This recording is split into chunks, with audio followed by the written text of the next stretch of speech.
नमस्कार दोस्तों, मैं हूं अमित और आप देख रहे हैं नॉलेनोर। दोस्तों, मेरे को ने जानना चाहा है कि किसी भी स्टेशन पर कौन सी ट्रेन अप होगी या कौन सी ट्रेन डाउन होगी, यह कैसे डिसाइड किया जाता है, क्योंकि ट्रेन दोनों तरफ से आती है और जाती है।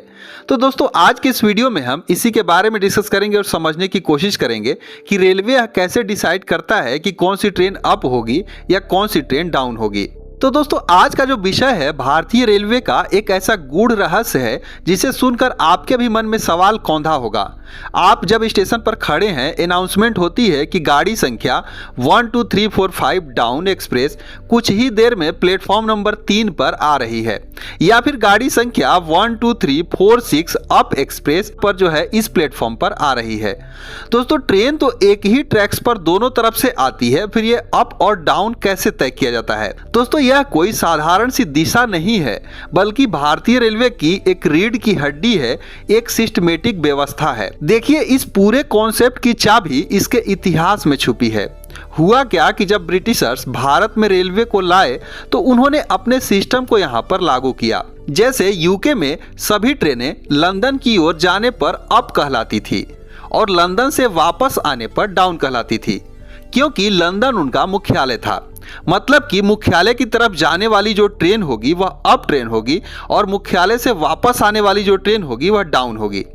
ठीक इसी तर्ज पर भारतीय रेलवे ने भी हर एक ट्रेन के लिए एक होम स्टेशन या फिर मुख्यालय या एक हेडक्वार्टर निर्धारित किया। तो दोस्तों, यहाँ पर इस प्रकार से अप और डाउन का निर्धारण किया गया।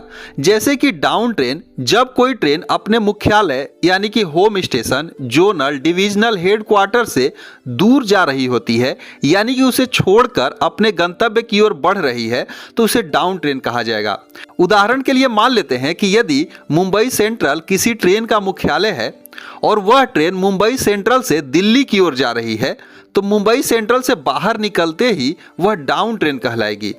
और इसी प्रकार से जब कोई ट्रेन अपने गंतव्य स्टेशन से वापस मुख्यालय की ओर आ रही होती है, यानी कि मुख्यालय की तरफ बढ़ रही होती है, तो उसे अप ट्रेन कहा जाएगा। उदाहरण के लिए वही ट्रेन अगर दिल्ली से वापस मुंबई सेंट्रल की ओर चलेगी, तब वह अप ट्रेन कहलाएगी। दोस्तों, यह मुख्यालय वो रेफरेंस पॉइंट होता है जो कि दिशा को तय करता है। इस प्रकार से रेलवे ने इस कंफ्यूजन को खत्म करने के लिए एक और व्यवस्था दी, जिसे हम ट्रेन के नंबरों से देखते हैं। दोस्तों, डाउन ट्रेन, यह आमतौर पर डाउन दिशा में चलने वाली ट्रेन का जो नंबर होता है वह ऑड होता है। जैसे कि 12137 डाउन ट्रेन, यहाँ पर लास्ट का जो 7 है वह ऑड है। इसी प्रकार से अप ट्रेन में वही ट्रेन अप दिशा में चलने वाली ट्रेन का नंबर जो होगा वह इवन होगा। जैसे कि 12138 अप ट्रेन, यहाँ पर 8 जो है वह इवन है।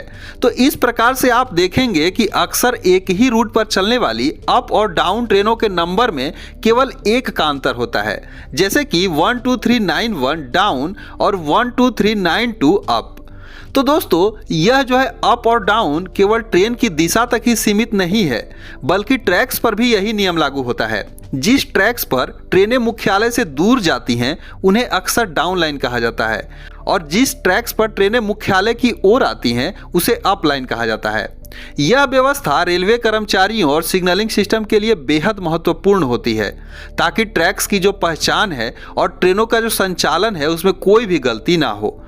तो दोस्तों, अगली बार जब भी आप किसी भी स्टेशन पर हों तो सिर्फ अनाउंसमेंट पर ध्यान मत दीजिएगा, ट्रेन के नंबर को देखिएगा, उस ट्रेन का मुख्यालय कहाँ है यह सोचिएगा, और आप तुरंत इस बात को बता पाएंगे कि कौन सी ट्रेन अप है और कौन सी डाउन।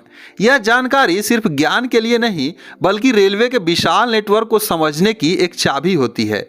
तो दोस्तों, उम्मीद करते हैं आपको चीज़ें समझ में आई होंगी। सो इस वीडियो में बस इतना ही। मिलते हैं एक दूसरे वीडियो में, तब तक के लिए धन्यवाद।